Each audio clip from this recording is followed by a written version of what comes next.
नमस्कार, वर्षाच रेसिपी मराठीमध्ये तुमचं खूप खूप स्वागत. सर्वप्रथम गुढीपाडव्याच्या व नवीन वर्षाच्या तुम्हाला खूप खूप शुभेच्छा. हे वर्ष तुम्हाला आनंदाचं, सुख समृद्धीचं जावं हीच प्रार्थना. आज आपण गुढीपाडवा विशेष मस्त सागर संगीत थाळी बनवणार आहे. अगदी झटपट 1 तासात तयार होणारी आणि सगळ्यांना आवडेल अशी मस्त चमचमीत थाळी बनवूया. चला तर मग व्हिडिओला सुरुवात करूया. 1 वाटी छोले मी रात्रभर भिजवून घेतलेले आहेत. सगळ्यात आधी हे आपल्याला कुकरला शिजवून घ्यायचे आहेत. तर कुकरमध्ये मी छोले टाकलेत, त्यामध्ये पाणी घालायचे, चवीनुसार मीठ आणि थोडीशी हळद पावडर घालायची. त्यानंतर थोडासा ओवा घालायचा आहे, 1 तेजपत्ता घालायचा आहे. आता हे सगळं मिक्स करून आपल्याला 2 शिट्ट्या करून घ्यायच्या आहेत. कुकर होईपर्यंत आपण पुरी बनवण्यासाठी पीठ मळून ठेवतो. 2 वाटी गव्हाचं पीठ घेतले, 1 चमचा रवा, 1 चमचा बेसन पीठ, चवीनुसार मीठ, थोडीशी साखर घालायची. त्यानंतर यावर 1 चमचा तेल घालायचे.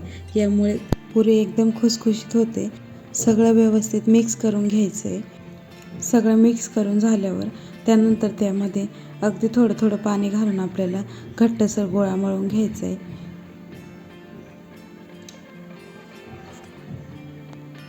पुरी बनवण्यासाठी शक्यतो पीठ थोडंसं घट्टच मळलं जातं. रोजच्या चपातीसाठी आपण जशी कणिक मळतो त्यापेक्षा थोडीशी घट्ट कणिक आपल्याला मळून घ्यायची आहे. आता बघू शकता इथं हाताने चांगली तिंबून घेतलेली आहे आणि याचा चांगला गोळा करून घेतला आहे. आता यावरच आपण थोडंसं पाणी लावून या पद्धतीने असं चांगलं मळून घ्यायचे. आता पीठ चांगलं मळून झालेलं आहे. त्याला एकसारखं करून घ्यायचे आणि त्यावरती झाकण ठेवून आपण हे पीठ असंच मुरत ठेवणार आहे. बघू शकता एकदम घट्टसर मी पीठ मळून घेतले. आता यावर झाकण ठेवून मुरत ठेवूया. आता भजी बनवणार आहे आपण.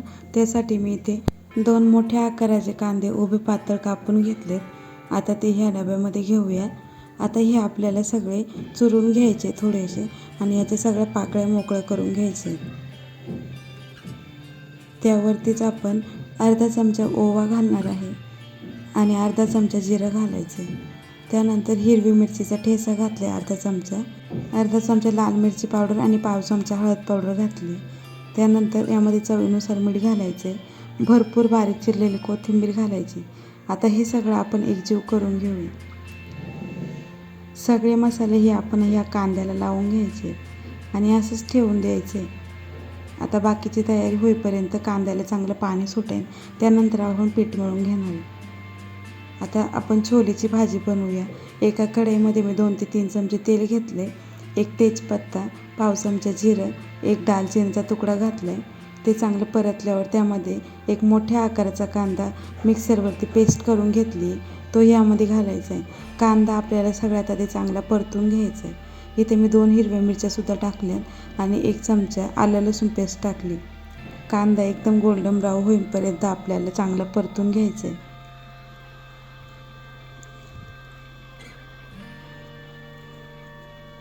आता 2 मिनटं कांदा चांगला परतलेला आहे. त्याचा कलरसुद्धा बदलला आहे.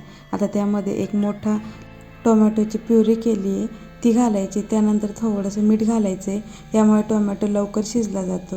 आता पुन्हा हे चांगलं मिक्स करायचं आहे आणि तेल सुटेपर्यंत आपल्याला हा मसाला चांगला शिजवून घ्यायचा आहे. 3 ते 4 मिनटानंतर सगळं व्यवस्थित परतून झाले. यामध्ये आपण सुके मसाले घालूया. 1 चमचा लाल मिरची पावडर, पाव चमचा हळद पावडर, 1 चमचा धनेपूड आणि 1 चमचा छोले मसाला टाकला आहे. तुम्ही याऐवजी गरम मसाला किंवा दुसरा कोणताही मसाला वापरला तरी चालेल. आता मसाले थोडे करपायला लागले, त्यामुळे मी थोडंसं पाणी घातले आणि हे पुन्हा आपल्याला तेल सुटेपर्यंत चांगलं परतून घ्यायचे. आता बघू शकता मसाला चांगला परतून झालेला आहे. त्याला तेलसुद्धा किती छान सुटलेलं आहे. आता यामध्ये आपण जे छोले शिजवून घेतले ते यामध्ये घालायचे. छोले बघू शकता तुम्ही एकदम मऊसूत शिजलेले आहेत. आता ते यामध्ये घालून घ्यायचे आणि चांगलं मिक्स करून घ्यायचे. त्यानंतर यामध्ये तुमच्या गरजेनुसार तुम्ही पाणी घालू शकता. मी 1 ते 1.5 ग्लास पाणी घालणार आहे. मी 1 चमचा चणे मिक्सरमध्ये पेस्ट करून घेतली, ती यामध्ये घालायची. यामुळे छोल्यांना एक दाटसरपणा येतो. आता हे यामध्ये मिक्स करून घेऊया. सगळं चांगलं आपल्याला व्यवस्थित मिक्स करून घ्यायचं आहे. आता यामध्येच आपण चवीनुसार मीठ घालूया. थोडीशी उकळी आली आहे. आता गॅस मध्यम करायचा आहे आणि चांगलं मिक्स करून झाकण ठेवून आपल्याला भाजी शिजवून घ्यायची. एक 3 ते 4 मिनटं आपण छोले चांगले शिजवून घेणार आहे. छोले शिजत आहे तोपर्यंत आपण इथं पुलाव बनवणार आहे. तर वाटाणा पुलाव बनवणार आहे. मी इथं कुकरमध्ये 2 ते 3 चमचे तेल गरम केले.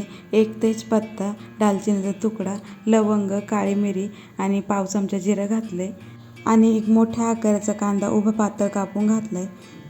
आता हे आपल्याला थोडंसं परतून घ्यायचं आहे. कांदा खूपसुद्धा आपल्याला परतायचा नाही. थोडेसे शेंगदाणे घातले, पाव चमचा हळद आणि एक मोठा चमचा आपल्याला गरम मसाला घालायचा आहे. फक्त एकच मसाला घालणार आहे, दुसरे कोणतेच मसाले यामध्ये वापरणार नाही आहे.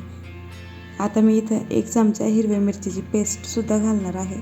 तुम्ही लागलंच तर लाल मिरचीसुद्धा घालू शकता. आता हे थोडंसं परतून घेऊया. इथे मी अर्धी वाटी बासमती तांदूळ स्वच्छ धुवून 15 मिनटं भिजवून घेतलेला आहे. तो पाण्यातून निथळून यामध्ये घालायचा आहे आणि हे सगळं व्यवस्थित मिक्स करून घ्यायचं आहे.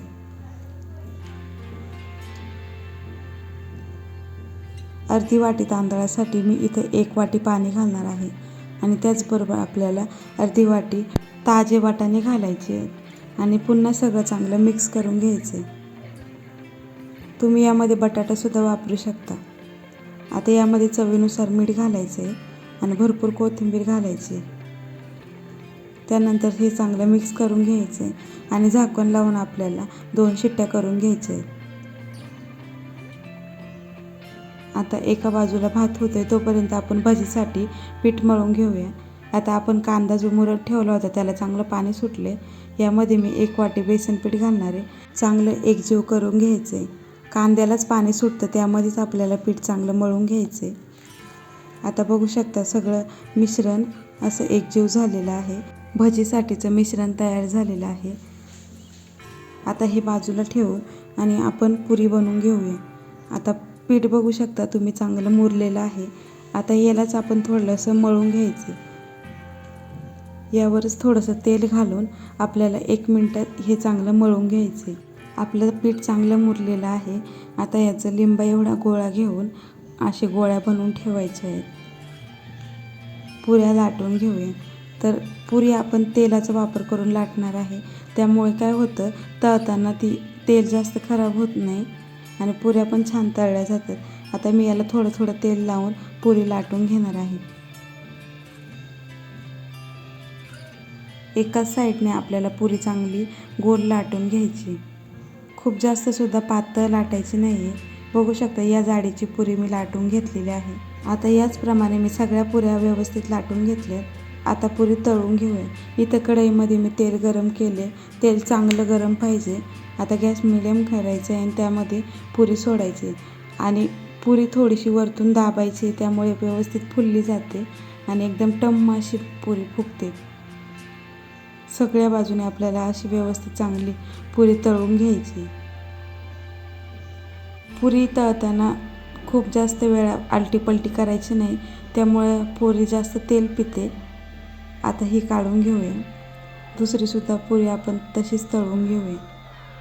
दुसऱ्या साईडने चांगली तळून घेऊया. आता सगळ्या पुऱ्या मी ह्याच पद्धतीने तळून घेतलेल्या आहेत. मी सांगितल्याप्रमाणे जर तुम्ही पीठ मळलं तर ह्याच पद्धतीने तुमच्यासुद्धा पुऱ्या एकदम टम्म फुगतील. अगदी 10 ते 15 मिनटंसुद्धा अशाच फुगलेल्या राहतील. पुऱ्या तळून झालेल्या आहेत. त्याच तेलामध्ये आपण भजीसुद्धा तळून घेणार आहे. तर आता हे मिश्रण आपण सगळं पुन्हा एकदा चांगलं असं मिक्स करून घेऊ आणि ह्या पद्धतीने अशा आपल्याला भजी सोडून घ्यायचे. एका वेळेस जेवढे भजे बसतील तेवढेच आपण एका बॅचमध्ये घालणार आहे आणि सगळे भजे तळून घ्यायचे. एका बाजूने तळल्यानंतर भजे पलटी करून घ्यायचे आणि दोन्ही बाजूने चांगले कुरकुरीत होईपर्यंत तळून घ्यायचे. आता हे काढून घेऊया आणि याच पद्धतीने आपण सगळे भजे तळून घ्यायचे. आता संपूर्ण स्वयंपाक झालेला आहे. आपण ताट वाढायला घेऊया. चमचमीत अशी छोल्याची भाजी इथे मी आयतं श्रीखंड घेतलेलं आहे, चमचमीत असा वाटाणा भात, कुरकुरीत कांदा भजी, पापड आणि टम्म फुगलेल्या खमंग आणि खुसखुशीत पुऱ्या. अगदी कमी वेळेत 1 तासाभरातच स्वयंपाक बनून तयार झालाय. सागर संगीत अशी गुढीपाडवा विशेष चमचमीत आणि चविष्ट थाळी बनून तयार झालेली आहे. तुम्ही सुद्धा माझ्या या पद्धतीने गुढीपाडव्याला अशी चमचमीत थाळी करून बघा. आणि तुम्हाला ही रेसिपी कशी वाटली हे कमेंटमध्ये नक्की सांगा. आवडली असेल तर लाईक करा, जास्तीत जास्त लोकांना शेअर करा आणि अजून चॅनलला सबस्क्राईब केलं नसेल तर जरूर सबस्क्राईब करा. पुन्हा भेटू अशाच रेसिपीसोबत. तोपर्यंत धन्यवाद.